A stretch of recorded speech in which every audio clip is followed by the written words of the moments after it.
Hi, everybody. Welcome to the Perform Happy podcast. I'm so excited to interview my guest today, who is the coach of a current Olympic hopeful, which is so exciting. She also is known in the gymnastics world for technical excellence, coaching really high level gymnastics with compassion, kindness, and positivity at the forefront. Cleo Washington, welcome to the show.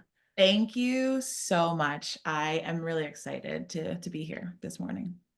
Awesome. So I'd love to kind of start with where did it all begin? I know you didn't actually set out to be a gymnastics coach. You had a whole different career plan, right? So how Mhm. did you get to this place of being head coach at a very world famous gym? So I was a gymnast, obviously. And I went up to level 10. I would say a mediocre level 10. And then I always loved it. I was obsessed with gymnastics. I was that kid that would watch VHS. The kids don't even know what that is these days, but like the tapes, and I would rewind it, and I knew like all of the dialogue. I was obsessed.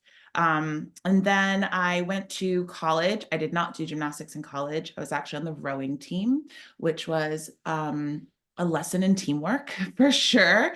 And I did, to make some money on the side, I was doing some coaching at a local gym. It was called Sport Art Gymnastics in North Carolina. I don't even think it's there anymore.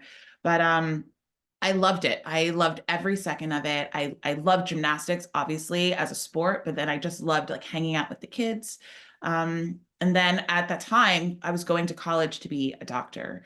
And so I moved back home and I was studying to take my MCATs and to prepare for applications, things like that. And my old coach, he called me out of the blue and he said that he had just lost his high level coach and he wanted to know if I could help him out, fill in kind of thing.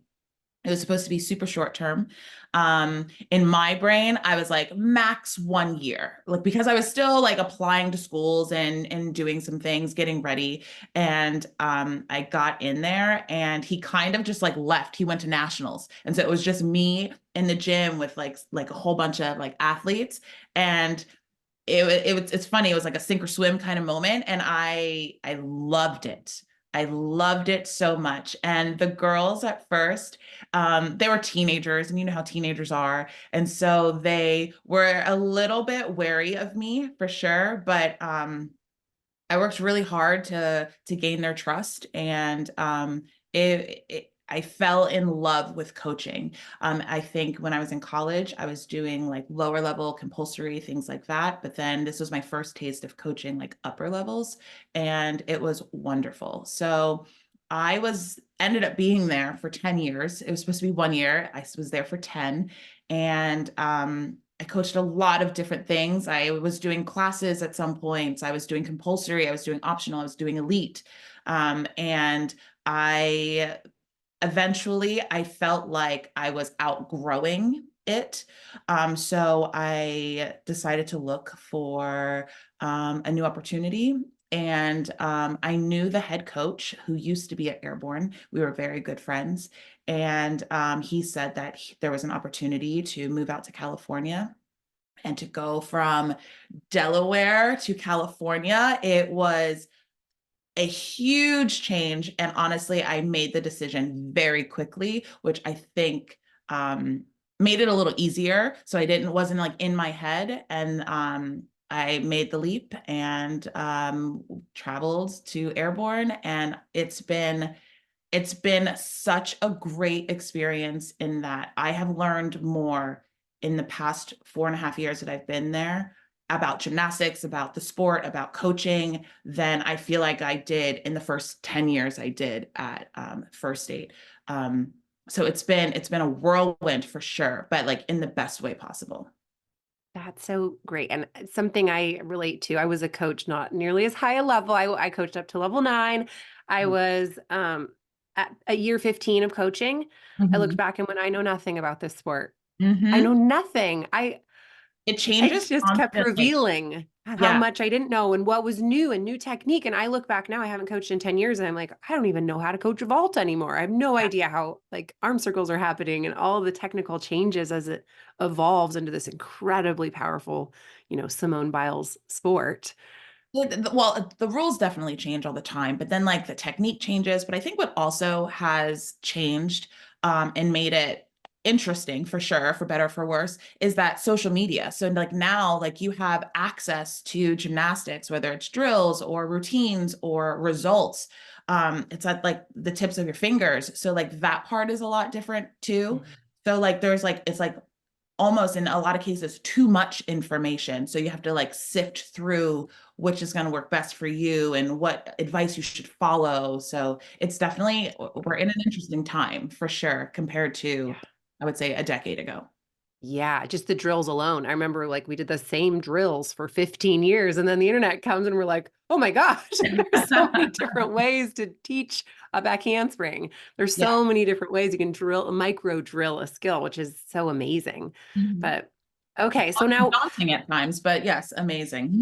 I couldn't even imagine just scrolling my Instagram. I'm like, oh man, coach. Well, I've always thought coaches probably need like a psychology master's. They need to be medical doctors. They need physical therapy certifications. They need like clinical psychology, Yes. family dynamics. Like you guys wear so many hats in that sport, and you're Yeah. raising these little girls for, Mhm. in your case, 7 hours a day. You're with these Mhm. these Mhm. girls, raising them into hopefully amazing humans. What is the thing that's most important that you want them to take away from their time with you when they retire? We, like you said, we spend a lot of time with these children. They are children, young adults. Um, and my boss is really good about this too. We put the human at the forefront. Like yes, they are athletes and yes, they have goals, but at the end of the day, they're with us for such a short amount of time with regards to like their entire life. I want them to leave us being a whole and complete human. And so we work really hard on the culture of our team. We work really, really hard on communication. I think that has been the biggest thing that we've been working on because it's extremely difficult. Honestly, it's extremely difficult for adults to learn how to communicate effectively. And so for a kid to be able to do that, that's what we're striving for. We encourage them to speak up. We encourage them to advocate for themselves. And it's always a work in progress. But I would say for the most part, I want them to be able to stand their ground, stand up for themselves, be independent, but advocate for themselves, speak up even when it's really, really hard. I would say that's my biggest goal for them. Ah, that makes me so happy. That's like the thing. That's the one biggest mission I have when I work with kids is that they find their voice. Mhm. Because that's when I came out of gymnastics, I did not understand consent. I was told you do it, you do it. And then I go into my adult life with no concept of that I actually have a voice and a choice. Right. And that caused a lot of problems. So I look at these little girls and I'm like, if that doesn't feel safe, you say something because Correct. in your grown-up life, if something doesn't feel safe, you want to be able to say something Mhm. and say it again and say it again and say it again if you have And to. again, because the first time it doesn't usually take. So you have to Yeah. repeat it over and over again, sometimes in a different way. And to see them grow in that way, to gain the strength and to gain the confidence. Um, Random examples, they will come to me and if they're saying something hurts or they're a little scared or they want to do something else. And the first time they come to you and they're like trembling and they're like, and so we say, at our gym, we're like, no, no, no, no. Like speak clearly. Like if you need to go get a drink, go to the bathroom, whatever you need to do, that's totally fine. Then come back and come to me and speak clearly. Like we are listening. And a lot of the times they will take that little break when they come back and you can tell like they're almost like a new person. And so, and then they say what they need to say. And I think a lot of times what we do stress as well is that I want you to speak up because I want to have all the information to make really good decisions on your behalf. There are going to be moments, however, that I won't I won't, whatever it is that you want to do in that moment, I'm going to say, this is probably best. Just because you speak up and want to do something specific doesn't mean that you get it just because you spoke up. I love that you spoke up, but let's talk about this and let's figure out what the best solution is. And it might be your solution, but it might be another one as well. So that also, it's like, it's a balance for sure, because at the end of the day, we're still adults and we still have to guide them, and things like that. But yeah, it's been interesting to see that balance with them. Yeah. Well, and the key word is collaboration. Mhm. That's what I think every really great coach athlete relationship has, is collaboration, where Mhm. it's not you do it or get off my beam. Right, It's okay, this doesn't feel right. Well, that option is probably not going to work because of this. Let's sort of have a little moment of negotiating of right. what do you need? And now that you've spoken clearly, because I've given you permission to be Mhm. honest with me, and then I see that this is your goal. In order to reach your goal, we're going to have it look more like this. Then Right, you can come together and find that place where they're out of their comfort zone and they're still stretching and they're still able to be successful. And right, that's where magical things happen. right. But it And have to come I mean, together. and we as coaches, we don't always get it right. We're human Sure. in the same way that they are. One of my elites recently, she said to me in a meeting, she said, she acted in a way that I didn't love. And so she said, I acted that way because the energy that you were giving me, I felt like you were in a bad mood or whatever. And so like I love those moments. And because in the moment it was like, oh wow, like it like stung a little bit. But I mean, she wasn't wrong. So we were able to like really discuss, like I was like, I wasn't feeling that way. But this is what I expect of you. And so we came to like a really good mutual agreement about like how we treat each other when the pressure is high and the stress and everything like that. And so we definitely, so it didn't happen in the moment when the emotions were still up there. We took a step to the side like maybe a day later and we had a conversation and it was good, and honestly it's been good ever since. So it's those, it takes a lot as a coach of self-reflection, and it Mhm. takes a lot of humility for sure. But in the end it makes the product is so much better, whether that's the gymnastics product or like them as a human and even myself as a human. So the growth, it's really good. Like it's been really, really nice. And then it adds to just a really good positive culture for the whole team. Yeah. I would think back and I imagine, what if my coach the next day would have been like, you guys, it was a little intense. Mhm. I've got a lot on my mind and that might have been too much. And I just want to let you all know I love you. Yeah. I mean, imagine just that, or like a parent saying that after a tough conflict of, yeah, that might have been a little harsh. Mhm. Like my inner child heart is like, oh my gosh, is that possible? That Right. a coach can be humble and human. And then that gives the athlete humans the ability to be human and to say, sorry, I had that attitude. Right. Here's why. Like it's just so powerful that you've created this environment where you said trust, Mhm. that they can be honest of like, you were in a bad mood. And so I didn't really want to participate. And you can kind of go there together without blaming and pointing fingers. Yeah, it's definitely a work in progress. We're working, and I'm not perfect by any means, but we're working really hard to create this opportunity for them to grow and learn. So it's nice. Amazing. Well, and then you've had some really fun successes. Like Nola Matthews is on her Olympic journey right now.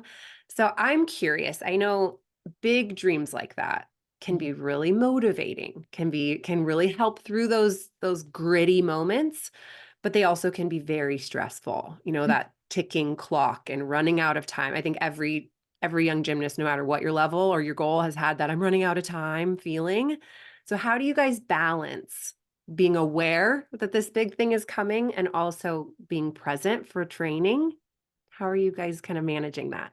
So we honestly don't talk about it much. I know she's thinking about it, like obviously. And I, as her coach, I have a very detailed plan. Um, right now our next main thing is Winter Cup. That's at the end of February. And so many, many months ago, I had Winter Cup as like the main goal, what our routines are going to be. And so you work your way backwards of what you need to be doing each and every week to stay on track. I made a mistake with her many years ago. I showed her the whole plan. I was like, this is what we're going to do. This week is this, and we're going to go. And then it builds up to this. And it stressed her out so much. She's like, yeah, I can't look at that. Like, don't tell me that. Don't show me that. And so that was a good moment. So she needs to know the daily assignment. What is the goal for that specific day? And that's basically as far as she wants to think. And so, but then, and I respect that. That is her boundary that she has created. I love that. That's how she works optimally. And then I have the plan of like maneuvering all the way to Winter Cup, all the way to classics, to championships, and then hopefully Olympic trials. So in terms of the gym, we keep it very light in terms of just daily banter, talking. She's a gym fan, like a hardcore gymnastics fan. So she knows all the stats about all the colleges, all the different international athletes and things like that. So we talk about that quite a bit. In terms of like her actual gymnastics, she knows what she needs to do. She knows how to get it done. We have a check-in every now and then. We just recently had one about moving into Winter Cup. What do you want to do? What kind of assignments do you want to have to make you feel you're most confident? And so she has feedback about that. So I tailor the assignment sometimes to give her what she feels she needs to feel really great. But in terms of like the long-term plan and goal, I kind of keep that to myself. She doesn't want to know about it. She doesn't want to hear about it. And we've built a pretty good trust in that she knows where we're heading. She knows the general direction, but she does not know how to get there, really. She wants to focus on her day-to-day. Ooh, so good.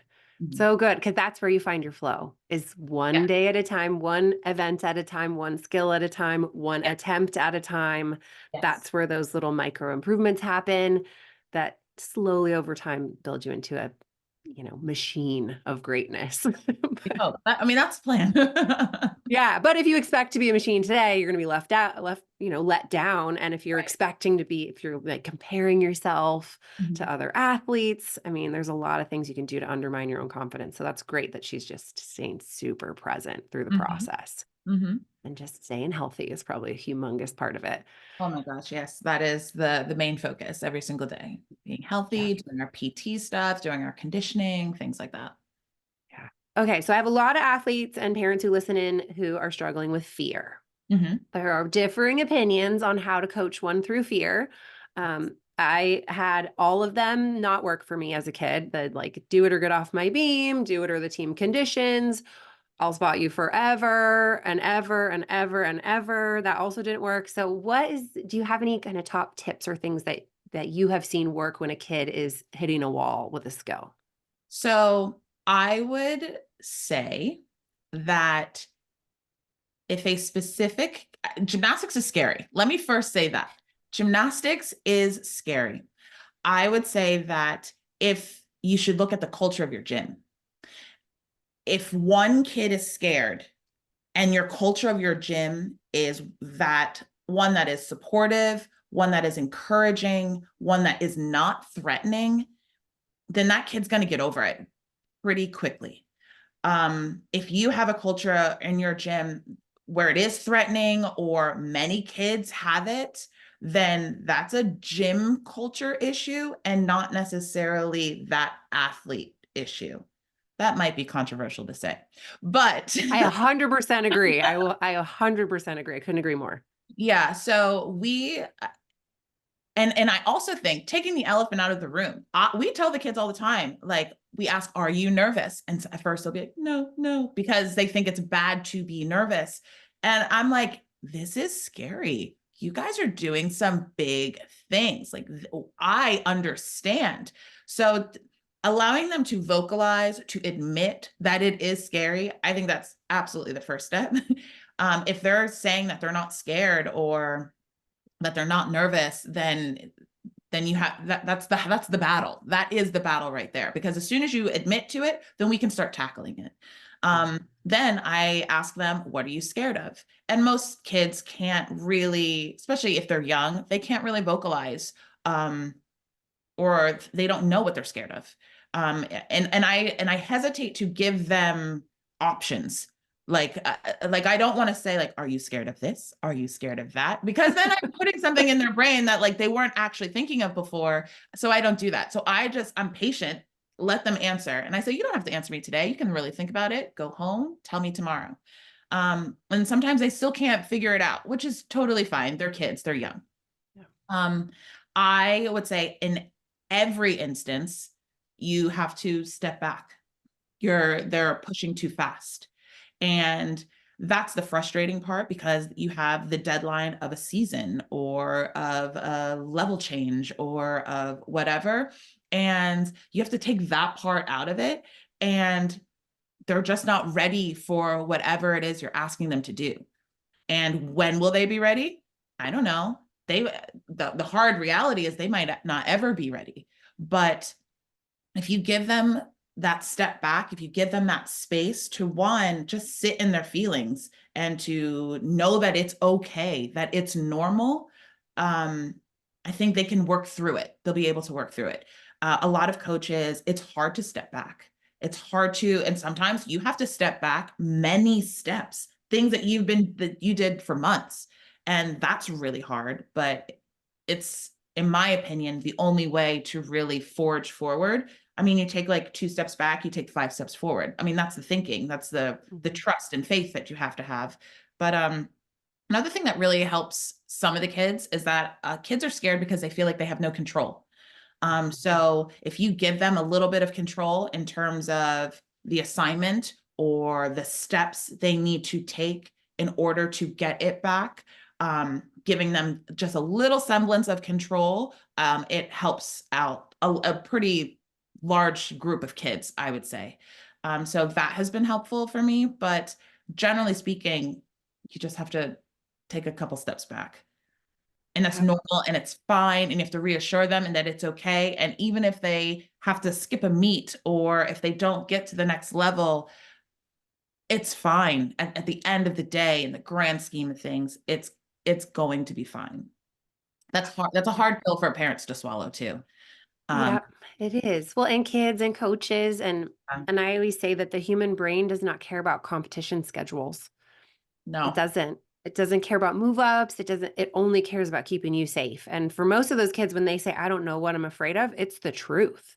Because what's happening is their brain is having a survival instinct reaction to a perceived threat, which for an adolescent could be, I didn't get enough sleep. I might be left behind. My friends might move on without me. I have a hurt foot. I didn't get enough lunch. It's like, I'm stressed in school and I don't feel good enough and I'm a perfectionist. And it's like, so for them to be able to stand there and be like, well, coach, here are the reasons why my brain might feel threatened right now. This is why I'm nervous as like a 9-year-old. It's because exactly. It's unrealistic. Because my mom told me, go out and have a great day today when she dropped me off and now I'm feeling extra pressure. It's like, there's so many things that I usually tell kids, it doesn't really actually matter why. The solution is the same either way. We find what can you do and we start there. And we make progress from there and we keep communicating, we collaborate, we stretch little bits of stretching the comfort zone. Right. We'll build you back there. It's just a matter of time. But in that culture of you have to do it now, you have 2 meets or else if you don't do it this week, then you can't compete. And your mom's not getting her money back for those meet fees. And it's like 9-year-old. Oh my gosh, you poor baby. It's so sad. Can she just have the mat, please? Yeah. The number of kids that we had, one of our hopes athletes last year, she was nervous about beam. And for the longest time, she was just on low beam. She was just doing her routine, doing the same exact assignments, getting her numbers done. And it was just on low beam. And honestly, that's what she needed. And eventually, and some days she would come up to us, she's like, I think I'm ready. And we're like, okay, if you feel great, go on up there, get up on high beam. And then other days she would say, I don't feel safe. Can I go on low beam? I'm like, that's okay too. And honestly, she had a great season last year. Like, she was so confident, had great results. And if we had taken such a hard stance months earlier, I don't think she would have succeeded in the way that she did.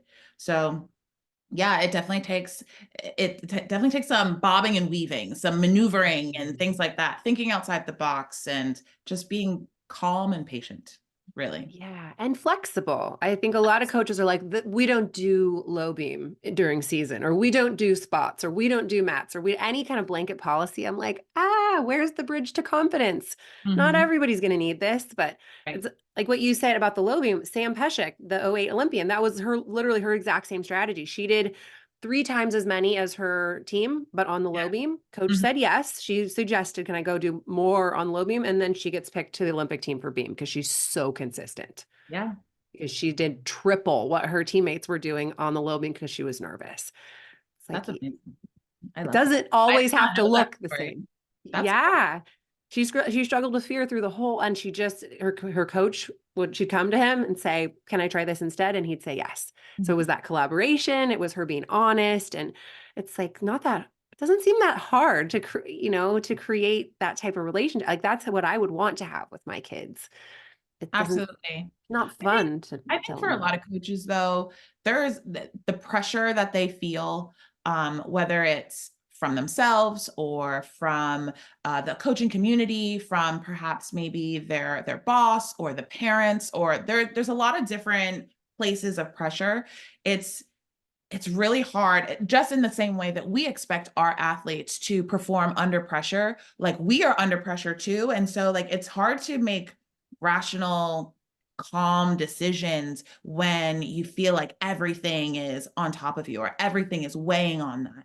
So I empathize with that. And honestly, that's a really great reason that coaches should empathize with their athletes, because the pressure that you feel to get them ready and to do it and to succeed, they're feeling the same pressure, if not more. So it's a common grounds that we can find to really meet in the middle and do its best. Yes. Okay. So you mentioned communication Mhm. as the kind of the pillar of your great culture. What are some of the things that other coaches or other gyms can put into place that can start to build that communication into their relationships with their kids? What are some, like, do you have certain rituals where you're lining kids up and asking them questions? Are you doing one-on-ones? Are you, how do you improve communication from coach to athlete? So we do line up every single day before and after practice. Um, I remember back in the day, it was very militant. You have to have your feet together, your chest is out, your hands. And so we only ask, like, get your feet together, but like, relax. Like, this is just a time to kind of come together as a team to, we say, like, in the beginning of practice, some announcements, some things that are coming up that they should be aware of. And then we give a little like quick motivational little chat pump up. There are a lot of times that I asked one of the athletes to do it. And so in the beginning, they hated it.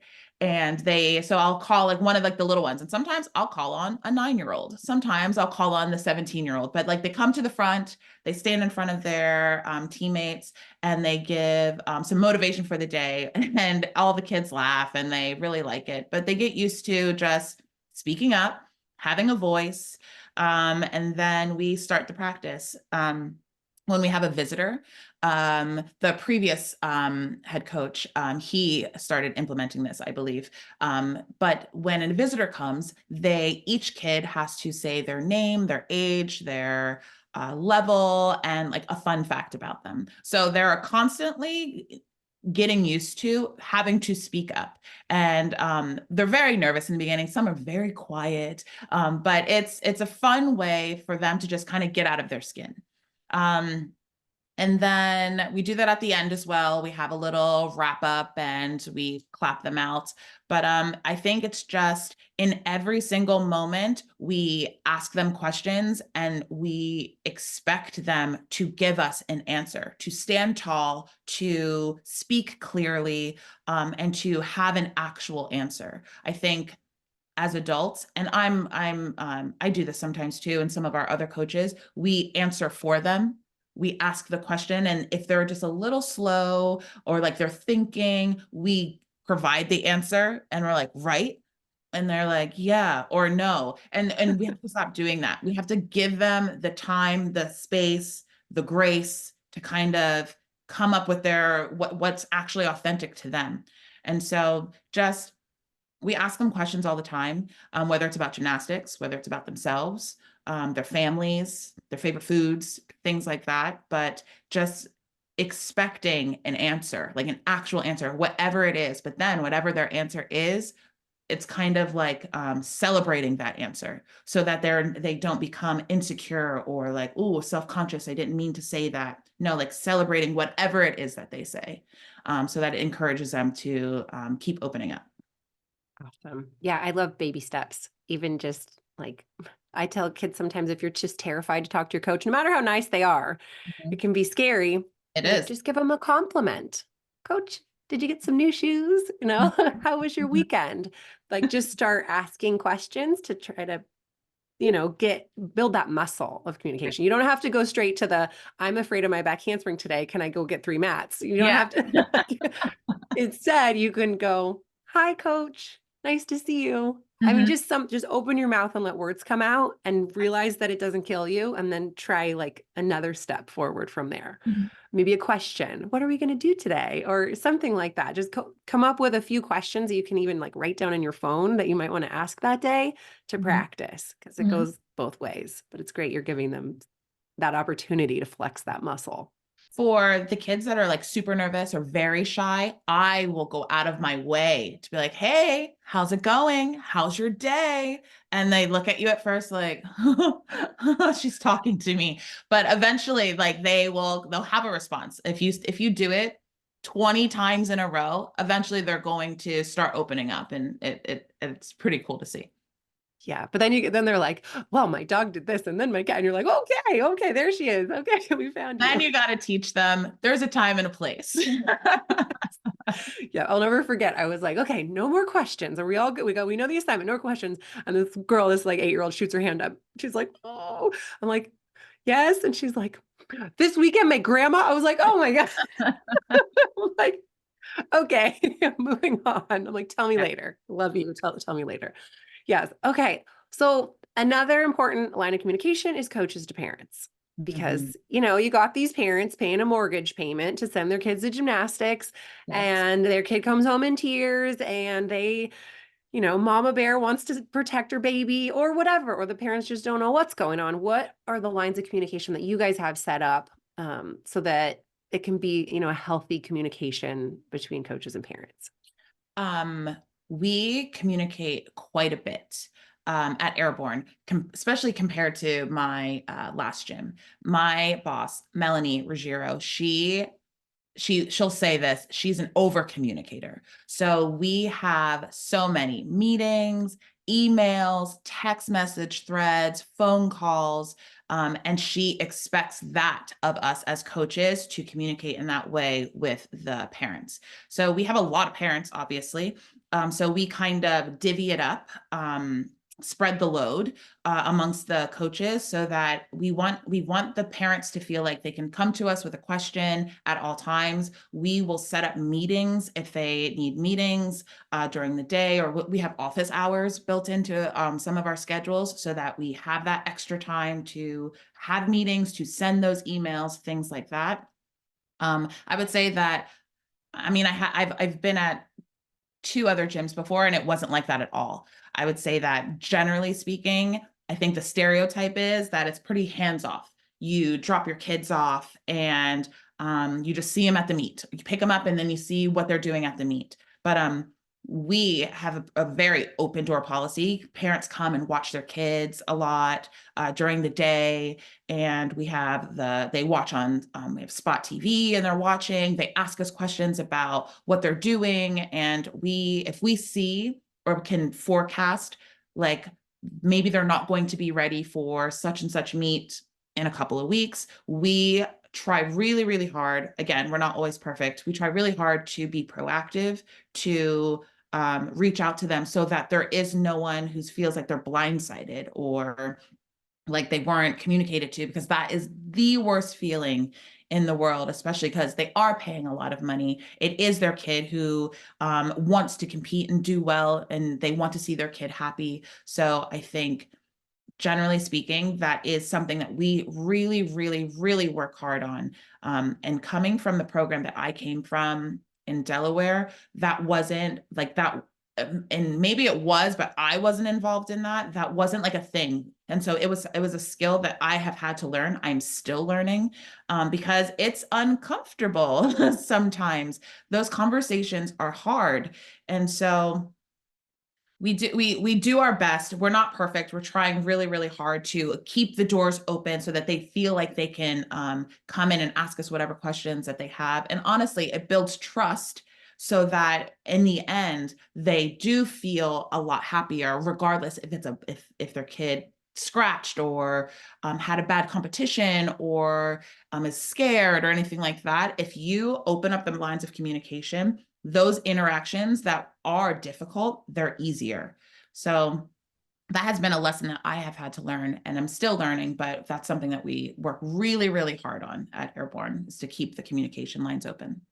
Yeah, and it's great that you acknowledge kind of the discomfort and the challenge of these communications, whether you're the athlete who's scared to speak to anybody, or you're the coach who's got to tell them no, or you're the parent who's got to say, I don't know if the strategy is working for my kid because they're coming home in tears every day, or you got to be the coach who's like, Mom, I think you might be part of the problem, or there's a lot of discomfort, and that's where it comes back to that humility, where if everyone can come in humble. And I coach parents to go to their coaches and say, I really want to understand. I'm curious. Can you help me understand what's going on? And what's your plan? And how are you? Because they are like, it's not working. Well, let's ask some questions first before we start pointing fingers. Okay, that's the plan. Well, this is what I'm seeing. So it looks like it's a little slightly different, like what you're aiming for and what we're getting are different. And then it's like a brainstorming session that's based on curiosity and wanting to understand each other. That is so much more powerful than like, I'm going to safe sport, like. Right, right. And I think a lot of coaches are a little apprehensive to even have these conversations because it's scary. And I know safe sport is there to protect the athletes. I fully get that. I think a lot of coaches, and I don't know the prevalence of this, but they're scared that any one thing that someone says, or a disgruntled parent or athlete or whatever, whether it's, and it could be false. I think that's what scares people a lot. Again, I don't know the prevalence of that actually happening. I'm sure there's a statistic, but no, I think that we can't shy away from those conversations. We have to really just get in there head on. And I think that what helps me is that we're asking these athletes to do things that are uncomfortable every single day. And so the least I can do is to also challenge myself to get uncomfortable, to have these uncomfortable conversations, and to learn and grow in the same way that I'm expecting my athlete to do that. So that's what I tell myself to help me get through or step out of my comfort zone and to learn and grow. It's uncomfortable. It is, but I think it's for the betterment of the athletes for sure, for all of our relationships, and for the program. Absolutely. Okay, now final tips for parents. What are the qualities that you see in parents who really set their kids up for success? If you were going to give a little bit of guiding advice to the parents out there of what they could do best that will really help their kid thrive. Um, that's a great question. I would say that the best way to help your kid thrive is to be slightly hands off and supportive. Meaning that you are communicative. If you have a question, ask those questions. Ask it of your child first, 1,000%. They may or may not have a full, complete picture. And if you don't get a sufficient answer, then go to your coach, 1,000%. But if you, at the end of the day, if you trust the coach, then trust the coach. I think you should leave it at that. And so I think the parents of the most successful athletes, in my opinion, are the ones that they get the answer. They still might not understand the answer because they don't do gymnastics in the same way that we do, but if you have trust and faith that your kid is in really good hands as a human and then as an athlete, I think it's just kind of having faith, trusting the process. The most successful athletes, they don't feel like they are being constantly watched and like hounded. And with safe sport, you're allowed to watch, obviously, for safety reasons. But the ones where their parents kind of watch, they know what's happening. Obviously, that's your child, but that they don't know every single thing at all points of the day. I don't think that's necessary. I think that actually can be very overbearing and a lot of pressure for the athletes. So slightly hands off, but involved, I would say, is a good balance. Yeah, like they're there, they're cheering, they're Yeah. smiling, they're hugging, they Yes. care, they're proud, and they allow you, the coaches, to do what you think is best. They put a lot of trust into you, the coaches. That's kind of what I'm And the getting. athlete, and allowing for the coach athlete trust to build, because in my opinion, obviously when they're young, it's like a triangle for sure, because like you're the parent of a young child, but the older they get, that becomes more athlete coach and less parent. It's the athlete's journey. It's their program. It's their progress to whatever goal that they're doing. And so that can be really hard for a parent as they start kind of distancing themselves. And it's the nature of, like, they're teenagers. Everyone knows what teenagers are like. And then we get a lot of parents that are like, my athlete doesn't want to talk to me. And I'm like, it hurts. I get that, but it's not abnormal. And so when they start breaking away, just having faith that the athlete and the coach have built a really good trust, a really good bond, so that they can now make the decisions that's best for their gymnastics. Absolutely. Unless Mama Spidey sense is that this coach is actually not trustworthy, is not humble, is not Absolutely. working in the best interests. And then what is your suggestion in that scenario for the parent? In those scenarios, I understand that some gyms have reputations of success and things like that. And there aren't a lot of gyms, there might not be a lot of gyms nearby. My suggestion is if you don't trust the people that you are sending your kids with for many, many hours a day, to leave. Yeah. I don't think you should negotiate how you feel. I don't think you should sacrifice the well-being of your kid. Um, so yeah, I think that's a pretty easy answer for me. If you don't trust it, Yeah. then find someone you trust. Yeah. Yeah. I look at it like, how do we extinct those cultures by not continuing to fund them through tuition? You take your money elsewhere and that gym will shrivel. Mhm. And then, okay, so final thing, I could ask you a million questions. Final thing. So if you're the coach in a gym where you're a coach who's guided by humility and kindness and love and humans first, but you've got a head coach who's not, who's quote unquote old school. Mhm. What can those coaches do to, create a loving environment for the kids that they're with? Well, if that was you, if you found yourself in that situation where you're working underneath somebody who's just not jiving with your values, what do you, the coach, do? I know it's hard, but regardless of the values of the people around you, it shouldn't change your own values.